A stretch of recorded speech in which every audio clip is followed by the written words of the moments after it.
আজকের এই ভিডিওটা খুব গুরুত্বপূর্ণ। আপনারা দেখা মাত্রই শেয়ার করে দিবেন। আপনাদেরকে যে তথ্যগুলো আমি দিচ্ছি প্রমাণ সহকারে আপনারা নিজে কানেই শুনুন। বাংলাদেশ এই মুহূর্তে আমরা যেই এই মুহূর্তে যে জনগণ আছি তার বড় একটা অংশ আমি ধরতে পারি প্রায় 40% প্লাস মানুষ, আরো বেশি হবে তাই না, 60% হবে, যারা মনে করছে যে ভারতের সাথে সম্পর্ক আমাদের কোনো দরকার নাই, ইভেন প্রয়োজনে ভারতের সাথে যুদ্ধ করব। তো যুদ্ধ করতে গেলে একটা দেশ আরেকটা দেশের সাথে যে জিনিসগুলোর প্রয়োজন হয়, খুবই তিনটা জিনিস এখানে সবচেয়ে বেশি কানেক্টেড। নাম্বার 1 হচ্ছে অর্থনীতি। একটা যুদ্ধ পরিচালনা করতে গেলে আপনার একটা বিশাল অঙ্কের টাকা খরচ। আপনি রাশিয়ার অবস্থা দেখেন, ইউক্রেনের অবস্থা দেখেন। ইউক্রেনকে সারা পৃথিবী থেকে অর্থনৈতিকভাবে, সামরিকভাবে সহযোগিতা করা হচ্ছে। কিন্তু তারপরে কি ইউক্রেন পারছে? তাদের অর্থনীতি কিন্তু একদম ধ্বংস হয়ে গেছে। রাশিয়ার মতন রাষ্ট্র এই যুদ্ধ চালাতে গিয়ে তাদের আ সামরিক যে ব্যয়টা, সেখানে এটা কয়েক গুণ বৃদ্ধি পেয়েছে। আর সামরিক ব্যয়টা বাড়ানোর ফলে রাষ্ট্রের অন্যান্য যে ব্যয়, সেখানে কিন্তু সংকট তৈরি হয়েছে। আবার আপনি লেবাননে দেখেন যে যুদ্ধ চলছে, সেখানে কিন্তু মিলিয়নস অফ ডলার আমাদের হিজুরাই খরচ করে। প্রতিদিন যুদ্ধে মিলিয়ন মিলিয়ন ডলার খরচ হয়। তো একটা যুদ্ধ পরিচালনা করতে গেলে প্রথমত শক্তিশালী অর্থনীতি লাগে। টাকা আছে, আপনি মেশিনারিজ কিনতে পারবেন। নাম্বার 1। তো সেদিক থেকে আমরা যদি চিন্তা করি ভারতের সাথে আমরা যুদ্ধ করব, তা আমাদের অর্থনীতি কতটা শক্তিশালী। ভারত তো দূরের কথা, আমরা মিয়ানমারের সাথে যদি এখন যুদ্ধ করি, দেখেন মিয়ানমার ওইখান থেকে গুলি করে এই করে সেই করে, ক্ষমতায় আওয়ামী লীগ ছিল, বর্তমানে ইউনূস সরকার আছে, সবাই কিন্তু আমরা পোতায় আছি। মিয়ানমারে কিন্তু আমরা খুব বেশি ঘাটাই না, কারণ সামরিক শক্তিতে মিয়ানমারের কাছে যেসব জিনিসপত্র মেশিনারিজ আছে, এই মুহূর্তে যদি বাংলাদেশ মিয়ানমার যুদ্ধ হয়, আমরা মিয়ানমারের সামনে টিকব না। কারণ এই মুহূর্তে সারা পৃথিবীতে, বললাম না, যুদ্ধের জন্য প্রধান তিনটা জিনিসের মধ্যে একটা গেল অর্থনীতি, দ্বিতীয় হচ্ছে সামরিক শক্তি। তো সামরিক শক্তিতে বাংলাদেশ কতটুকু আসলে স্টেবল? দ্বিতীয় তৃতীয় বিশ্বযুদ্ধের সময় পশ্চিমা ইউরোপিয়ানদের কাছে যা ছিল, আমাদের কাছে এখনও তা নাই। তৃতীয় বিশ্বযুদ্ধের মেশিনারিজও আমাদের কাছে নাই, তাহলে মানে সরি, প্রথম বিশ্বযুদ্ধের, তাহলে এখন তৃতীয় বিশ্বযুদ্ধের একটা দামাদল বাজছে। সেই ক্ষেত্রে বাংলাদেশ সামরিক শক্তিতে কোনো দেশের কাছে কোনো ভূমিকা রাখে না, এটা হচ্ছে বাস্তবতা। কিন্তু মিয়ানমারে দেখেন, আমেরিকার মতন দেশ তাদেরকে স্যাংশন দিয়ে রাখছে 101টা, তারপরও তারা কিন্তু তাদের অর্থনীতি, যুদ্ধনীতি, সামরিক শক্তিটা বৃদ্ধি করেই চলছে। এটার মূল কারণ হচ্ছে পিছনে রাশিয়া এবং চীন একটা বড় ধরনের সাপোর্ট করে, তাই না? তো সামরিক শক্তি তো আমরা অনেকটা পিছিয়ে। তারপরে আছে ধরেন আপনার সামরিক বাহিনীর শক্তি। সামরিক বাহিনীর শক্তি বলতে লোকবল। রাশিয়ার মতো দেশ এত বিশাল সেনাবাহিনী থাকার পরেও উত্তর কোরিয়া থেকে এখন সেনানিয়োগ করছে। বাংলাদেশ সহ পৃথিবীর বিভিন্ন জায়গা থেকে অনেকে সেখানে গিয়ে প্রক্সি যুদ্ধ করছে। তাহলে এই তিনটা জিনিসে যদি আমরা চিন্তা করি ভারতের সাথে যুদ্ধ করবো, তো সেই ক্ষেত্রে আমাদের অবস্থানটা কি হবে? এগুলো প্র্যাকটিক্যাল। অনেকে বলবেন যে ভাই আপনি এই নিউজটা কেন করলেন? এই কারণে করলাম যে ভারত আসলে কোথায় আগায় যাচ্ছে আর আমরা কোথায় আগায় যাচ্ছি। আমাদের দেশে গবেষণা কি হচ্ছে? বাঙালি খালি গুজববাজ জাতি আমরা। আপনি দেখেন ভারতের এডুকেশন সিস্টেমে একটা ছোট বাচ্চা যতটা ফ্লুয়েন্টলি মানে ইংরেজি বলতে পারে, আমরা তো মানে আমাদের শিক্ষা ব্যবস্থা তো ধ্বংসই মোটামুটি। তারপরে আপনি ধরেন যে আমাদের এডুকেশনাল যে ব্যাকবোন বলা হয়, ডিগ্রি অর্জন হচ্ছে A+, golden A+, GPA 5 type ভাই, বাট আপনি একটা তার সিভি লিখতে দেন, এই যে আপনারাই যারা আছেন, আমরা যারা আছি, আপনি একটা ইংরেজিতে সিভি লিখতে পারবেন? কতজন মানুষ আছেন যারা আমার কন্টেন্ট দেখেন? এগুলো আসলে বলা হয় না শিক্ষা জাতির মেরুদণ্ড, আমরা ওই জায়গাতে কতটুকু শক্ত আছি?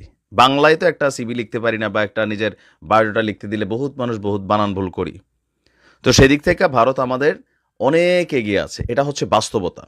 তো আমার আজকের ভিডিওতে এখানে আমি বেশ কিছু জিনিস দিচ্ছি যে প্রতিবেশী রাষ্ট্র হিসাবে পাকিস্তানের সাথে ভারতের যেই আহ, দুঃসম্পর্ক, অথবা চীনের সাথে এই যে আবহমান কাল থেকে যে লড়াই চলে আসছে, সেই লড়াইয়ে ভারত আপনার তাদের নিজেদেরকে কতটুকু শক্তিশালী করছে দেখেন।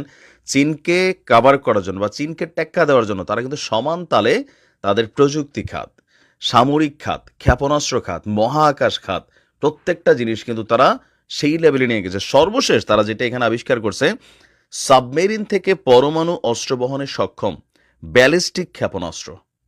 আমরা এগুলো এখনো কল্পনাও করতে পারি না, আপনি বুঝছেন? কখনো যদি ভারত বাংলাদেশ যুদ্ধ হয় 5 মিনিট লাগবে পুরো বাংলাদেশের দাবাই দিতে। এটা হচ্ছে বাস্তবতা, আপনি এটা অস্বীকার করার কোনো সুযোগ নেই। আমরা কি করতে হবে? পাকিস্তানের কাছে গিয়ে তেল মারতে হবে, আমেরিকার আব্বা ডাকতে হবে, চীনের নানা ডাকতে হবে। এটা হচ্ছে বাস্তব, কারণ আমাদের 53 বছরে এই সামরিক শক্তির এই লোকবল জাস্ট কিছু হয়তো বাড়ছে, তবে যেই লোকবল এগুলো মিয়ানমারের থেকে কম। ভারতে সারা পৃথিবীর মধ্যে মানে আমার মনে হয় যে দ্বিতীয় বৃহত্তম তাদের যে সেনাবাহিনীর আকার। আর সামরিক খাতে দেখেন এটা কী করছে, গতকালকে ভারত দ্বিতীয়বারের মতন তাদের ব্যালিস্টিক ক্ষেপণাস্ত্রের সফল পরীক্ষা চালিয়েছে। নতুন ক্ষেপণাস্ত্রটি ৩,৫০০ কিলোমিটার দূরের লক্ষ্যবস্তুতে আঘাত হানতে সক্ষম। তা আমাদের কি আকাশ প্রতিরক্ষা সিস্টেম আছে? নাই তো ভাই। ভারতের আছে কিন্তু বিভিন্ন জায়গায় তাদের যে গুরুত্বপূর্ণ সামরিক ঘাঁটিগুড়ি সেখানে তার এয়ার ডিফেন্স সিস্টেম আছে। আমাদের কাছে কি আছে? আমাদের যুদ্ধ বিমান কয়টা আছে? কোন প্রজন্মের যুদ্ধ বিমান? থাকে না যে আমরা বলি যে একজন লোক একটা গাড়ি চালাচ্ছে, বাট এটার মডেল নাম্বার কত? ফোন যেমন আমরা চালাচ্ছি, কত নম্বর মডেল, কোন ভার্সন? ভারতের নৌবাহিনী বলছে যে তারা আপনার ভারতীয় নৌবহরে আইএনএস অরিহন্ত এবং আইএনএস অরিঘাট নামক দুটি পরমাণু ক্ষমতা সম্পন্ন সাবমেরিন রয়েছে। ওই সাবমেরিন দুটি থেকেই এই ব্যালিস্টিক ক্ষেপণাস্ত্র নিক্ষেপ করা হবে। অরিঘাট সাবমেরিন ভারতের নিজস্ব প্রযুক্তিতে তৈরি। আমি জাস্ট এগুলো কেন বলছি যে দেখেন, বাংলাদেশের নিজস্ব প্রযুক্তিতে তৈরি খুব ভালো একটা জিনিস আছে, এটা হচ্ছে গুজব, গালিবাজি, অন্যরে ছোট করে কথা বলা, অসম্মান করা। হ্যাঁ, আর কিছু হইলে ধরেন কথায় কথায় একদম জীবন টিবন দিয়া ফেলার মতন মেন্টালিটি। কিন্তু জ্ঞান বিজ্ঞান প্রযুক্তিতে আপনি দেখেন আমাদের অবস্থানটা আসলে কোন জায়গায় আছে। আমরা অনেক পিছিয়ে পড়া একটা জাতি। খালি ফেসবুকে ধরেন যুদ্ধ কইরা ভারতরে হারাই ফেলাটা যত সোজা, প্র্যাকটিক্যালি এই কাজগুলা মানে কল্পনার বাহিরে। আপনার বুঝতে হবে। আপনি দেখেন যে উত্তর কোরিয়া পাগলা কিম জং উনের দেশ, আমেরিকার মতন রাষ্ট্র তারে মনে করলেন গন্তে হয়। কেন গন্তে হয়? পরমাণু নিয়ে খেলে। ইরানের মতন রাষ্ট্র সারা পৃথিবীর পশ্চিমাদের মানে রক্তচক্ষুকে ডিঙিয়ে তারা যে অবস্থানে আছে, টিকে আছে, অর্থনীতি সবকিছুর পিছনে কি দেখছেন? মেশিনারিজ আছে, বানাইয়া থুপ দিয়ে রাখছে। তো সেই ক্ষেত্রে বাংলাদেশের জনগণের উচিত বা সিস্টেমটাতে সরকারের উচিত গবেষণা করা, গবেষণা খাতকে সমৃদ্ধ করা, প্রযুক্তি খাতকে আরও সমৃদ্ধ করা। মানে আমরা সারাদিন ফেসবুকে গালাগালি করি, ইয়াহুদিদের এটা সেটা। তা মানে এখন ধরেন 4 দিন যদি ফেসবুক বাংলাদেশে বন্ধ করে দেয়, ফেসবুক, টিকটক, হোয়াটসঅ্যাপ, মানে আমরা কোন প্রযুক্তিটা বানায় রাখছি যেটা দিয়ে আমরা সোশ্যাল মিডিয়া চালাবো? আছে কিছু হাওলাইতে সিস্টেম ছাড়া?